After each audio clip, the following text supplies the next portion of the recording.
A Trump ally is taking action against what officials describe as China's secret espionage network, exposing a shadowy operation with global implications.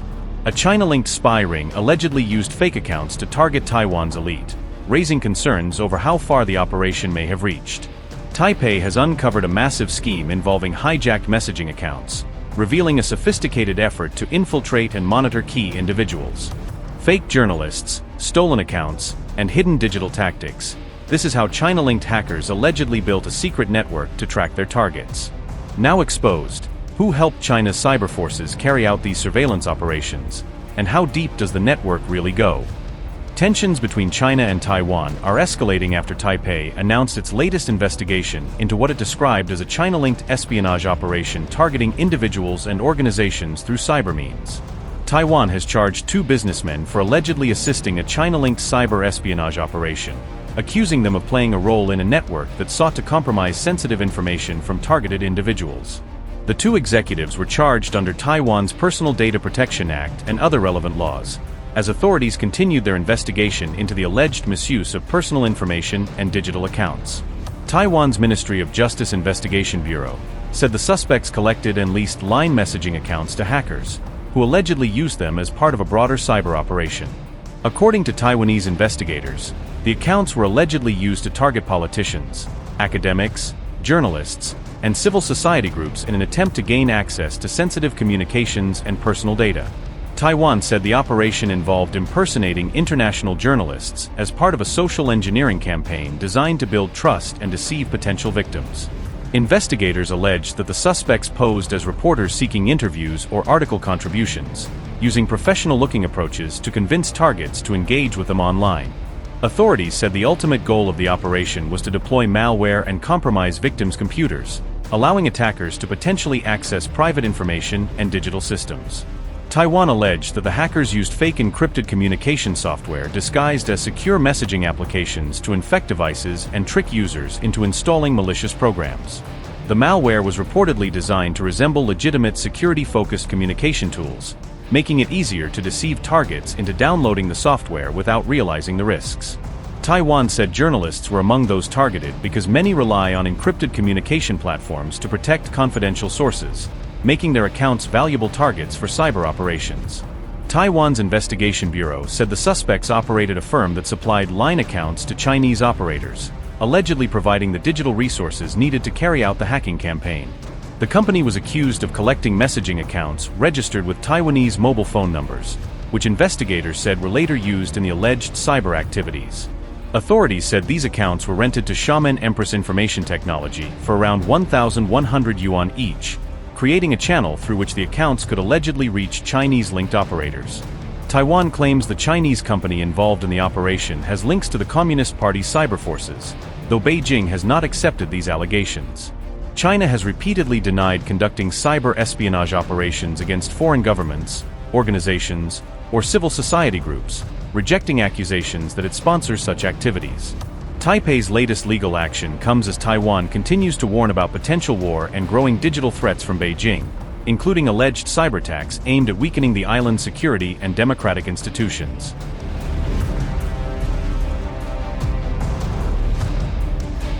Taiwan is warning global powers that China's recent military actions could fundamentally change the status quo in the Indo-Pacific. Taipei accused Beijing of deliberately carrying out pressure tactics in the Taiwan Strait to intimidate the self-governed island. A senior Taiwan official on July 8 claimed China is deliberately pushing the limits with the United States and other allied nations.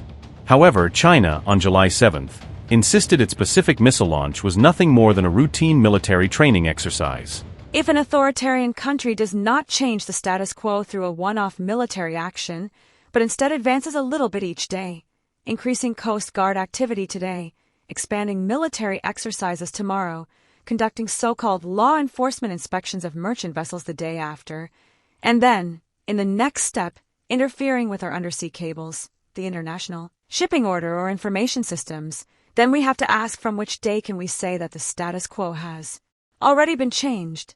This is the greatest danger of the gray zone tactics. Each individual action may not appear to trigger an international crisis. With each increase in pressure, we may judge that it still does not constitute war. But when a series of actions accumulate, it may create an entirely new status quo. Shipping routes may begin to be altered, while insurers and investors recalculate risks and frontline law enforcement personnel come under greater pressure. And the international community, through repeated judgments that each incident still falls short of a crisis, gradually becomes accustomed to things that should never have been regarded as normal in the first place. In the end, we may suddenly discover that no decisive war ever occurred on any particular day, yet the original status quo no longer exists. This test launch was a routine military training activity conducted by the Chinese Armed Forces and was not directed at any specific country or target. We provided advance notification to the Solomon Islands and other nations in the South Pacific region, as well as to other relevant countries.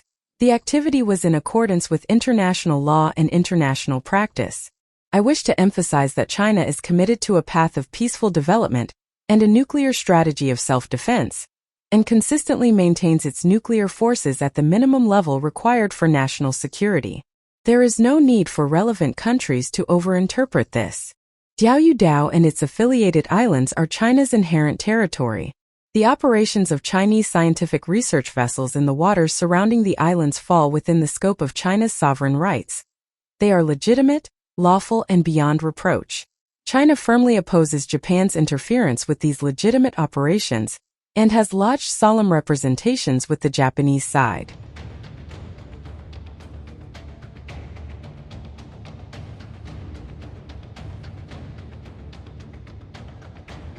However, China's Pacific missile launch has put the United States and its allied nations on edge over Beijing's growing military ambitions.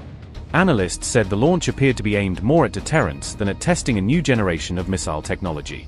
The test publicly showcased China's sea-based nuclear deterrent for the first time since a similar launch in 1982. Type 094 Jin-class submarine.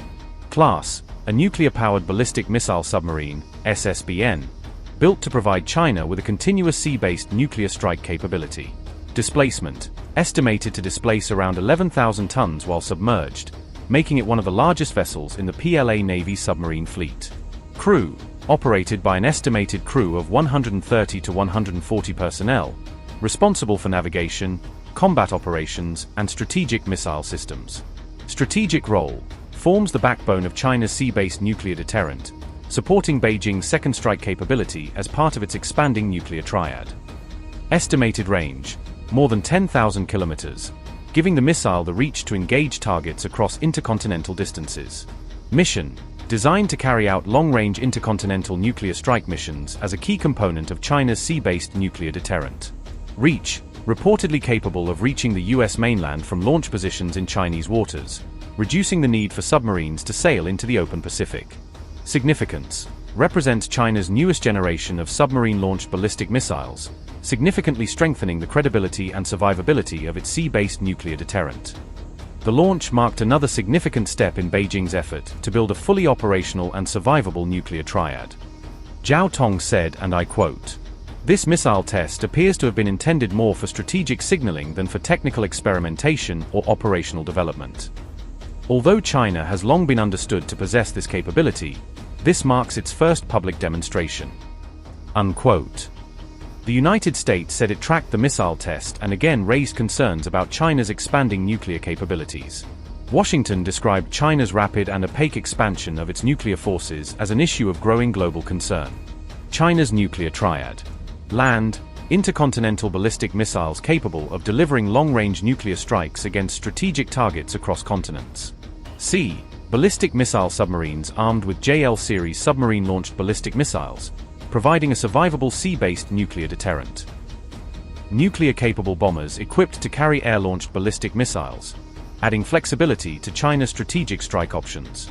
Purpose, designed to ensure a credible second strike nuclear capability, allowing China to maintain deterrence even after potential first attack. Japan, Australia, and New Zealand also voiced concern after China's missile launch over the Pacific region. Beijing urged other countries not to overinterpret the test and defended its long-standing nuclear policy.